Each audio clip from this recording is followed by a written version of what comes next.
दोस्तों, अभी Sudhir sir stage के ऊपर आए, प्रभात जी आए और बहुत सारी बातें रूट प्योर कंपनी के बारे में बात कर रहे थे कि रूट प्योर में ये है, रूट प्योर में ये है, रूट प्योर में ये अच्छा है, रूट प्योर में ये अच्छा है।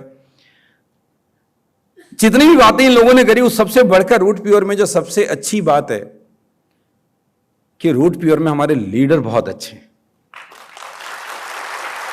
और रूट प्योर में आप बहुत अच्छे हैं। जब कोरोना काल में रूट प्योर की शुरुआत की गई थी तो बहुत सारे ऐसे दोस्त जो पहले मेरे साथ काम नहीं करते थे, वो सब आए मेरे साथ काम करने के लिए। जानते थे मुझे, काम किसी और लीडर के साथ करते थे पिछले करियर के अंदर, लेकिन जब वो लोग साथ आए और जब 2 साल समय बिताया तो उनको समझ में आ गया कि पहले जो करते थे और अब जो करते हैं इसमें क्या फर्क। और ये जो 2 साल था ना, वो क्या बोले, मैं अभी बोला था आपको पीछे तालकोटरा स्टेडियम में जब हमने अपना इवेंट करा था 2nd एनिवर्सरी, तो मैंने बोला था कि रूट प्योर कंपनी के अंदर एक बड़ी कमी है, यहां लालची और तिकड़मबाज लोगों के लिए कोई जगह नहीं। नेटवर्किंग करने के लिए बहुत अच्छा है, सेटवर्किंग करने के लिए कोई जगह नहीं है।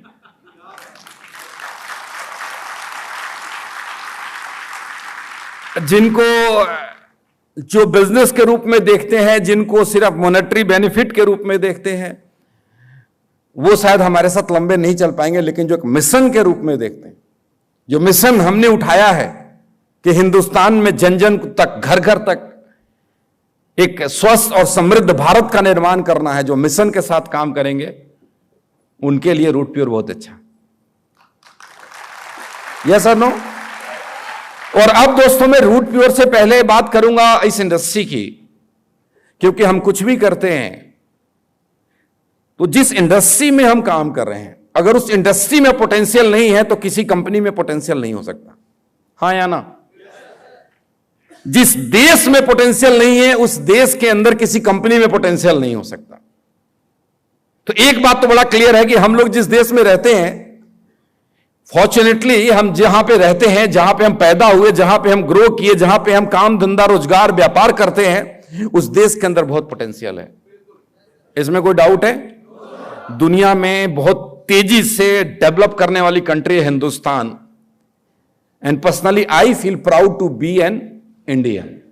और आप सभी भी प्राउड फील करते होंगे ना? अब हम सब लोग इस देश के अंदर हैं और इस देश में हजारों तरीके के कारोबार हैं, हजारों तरीके के सेक्टर हैं और लोग कोई ना कोई काम करते हैं अपनी जीविका को उपार्जन करने के लिए। मैं भी कुछ करता था, विशेष जी भी कुछ करते थे, सुधीर जी भी कुछ करते थे, रंजीत जी भी कुछ करते थे, आप भी कुछ करते रहे होंगे या कुछ कर रहे होंगे। हर एक आदमी कुछ ना कुछ करता है अपने घर को चलाने के लिए। राइट और रॉन्ग? यस और नो? अगर कोई चोरी करता है तो उसको कुछ करना नहीं बोलते। बाकी ईमानदारी से, मेहनत से अगर कोई मजदूरी करता है, कोई व्यापार करता है, कोई नौकरी करता है तो सब कुछ अच्छा है। लेकिन उसके बावजूद भी एक चीज को छोड़कर या एक चीज को करते हुए कोई डायरेक्ट सेलिंग में आता है और कुछ दिनों के बाद सब कुछ छोड़ छाड़ कर डायरेक्ट सेलिंग करता है, तो इस इंडस्ट्री में कितना दम होगा मेरे दोस्त। मुझे लगता है आप लोग ठीक से समझे नहीं, जरा समझिएगा। मैं एक टीचर था, विशेष जी नेवी में काम करते थे, गहलोत साहब एयरफोर्स में नौकरी करते थे, सतीश जी कोरियर में नौकरी करते थे, रंजीत जी बिजनेस करते थे, कोरियर का फ्रेंचाइजी चलाते थे, प्रभात जी जॉब करते थे, अमित जी एयरफोर्स में थे, और ऐसे हजारों नाम मैं आपको बता सकता हूं जो अपने किसी न किसी काम के अंदर सेटल थे। वो लोग हैंड टू माउथ नहीं थे। आप समझिएगा मेरी बातों को जो मैं समझाने की कोशिश कर रहा हूं, जहां मैं आपको लेकर के आना चाहता हूं, बहुत गंभीरता से समझने की कोशिश करिएगा कि इनमें से कोई भी व्यक्ति हैंड टू माउथ नहीं था। कोई भी ऐसा आदमी नहीं था जिसको रोटी के लाने पड़े थे। कोई भी ऐसा आदमी नहीं था कि उसको यह समझ में, उसको यह दिक्कत थी कि मेरा घर कैसे चलेगा, मेरे बच्चे का स्कूल का फीस कैसे जाएगा। Everybody was settled down somewhere. हर एक इंसान कहीं ना कहीं कुछ ना कुछ काम करके जी रहा था। आप भी जी रहे थे और जी रहे हैं, हाँ या ना? आप में से कुछ लोगों ने ये निर्णय ले रहे होंगे कि मुझे डायरेक्ट सेलिंग में करियर बनाना है। और ये काम जो आज आप कर रहे हैं या करने में आपका मन कई बार आगे पीछे आगे पीछे आगे पीछे हो रहा होगा। ये निर्णय हमने 16 साल पहले लिया था, किसी ने 15 साल पहले लिया था, किसी ने 10 साल पहले लिया था और डायरेक्ट सेलिंग में करियर बनाने का निर्णय लिया, काम करना शुरू किया और अपने पुराने काम को टाटा बाय बाय कर दिया और अपनी जिंदगी बदल डाली। साहब,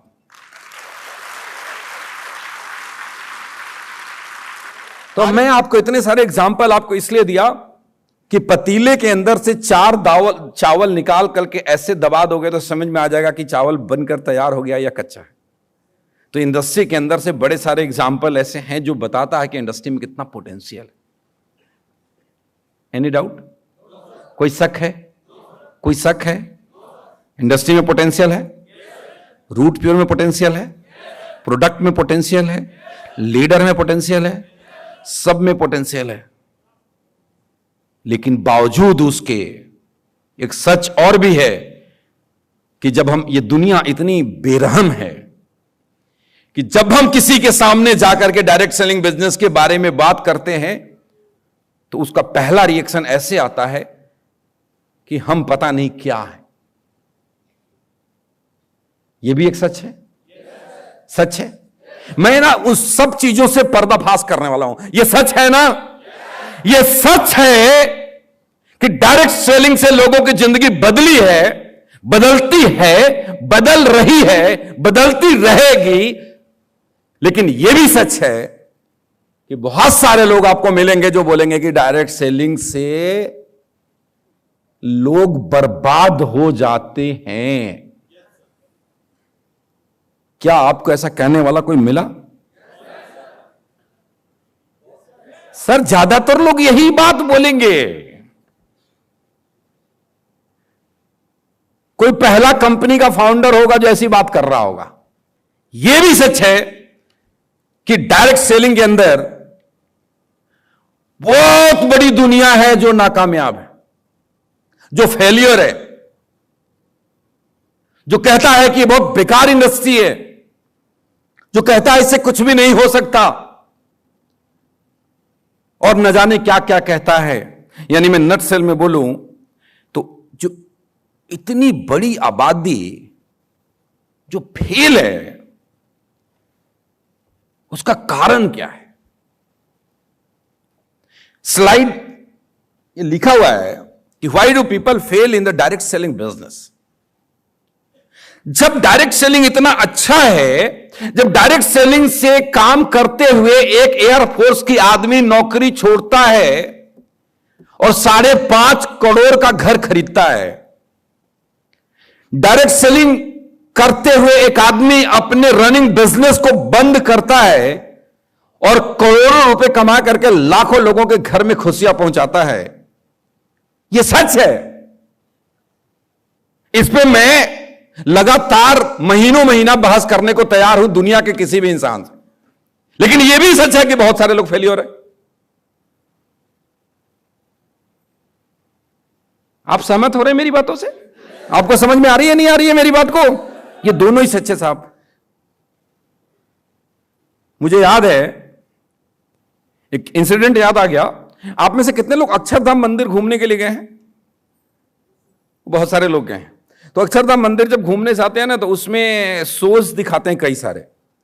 तो एक ऐसा शो है जिसमें वो उनके गुरुजी का पूरा लाइफ दिखाते हैं। तो उस लाइफ दिखाते दिखाते इफ यू रिमेंबर, तो एक जगह आता है कि जो हरिद्वार में गया, हरिद्वार के पुजारी से पूछते हैं कि लकड़ी पानी में तैर जाता है और लोहा पानी में डूब जाता है, लोहे को ऐसा क्या करना चाहिए कि पानी में ना डूबे? तो फिर जब वो घूमते घूमते दक्षिण भारत पहुंचते हैं तो एक जगह वो पुजारी मिलते हैं और यही प्रसंग चल रहा था गुरुजी का। तो उन्होंने बोला कि लोहे को लकड़ी का साथ मिल जाए। तो एक लोहे का छल्ला था जो उसको लकड़ी में डाल करके ऐसे डुबो देते हैं कुआं में, तो बोलते हैं लोहा भी पानी में तैर जाता है। ये एग्जाम्पल मुझे इसलिए याद आया कि मैं आपको सिर्फ यह सिखाना चाहता हूं कि व्हाई मास पीपल फेल्योर। ऐसा क्या है कि ज्यादातर लोग फेल हैं? और उन ज्यादातर लोगों को क्या करना चाहिए कि वो फेल नहीं होंगे। मैंने हजारों लोगों को, लाखों लोगों को फेल होते हुए अपने नजर के सामने देखा है और हजारों लोगों को कामयाब होते हुए अपने नजर के सामने देखा है।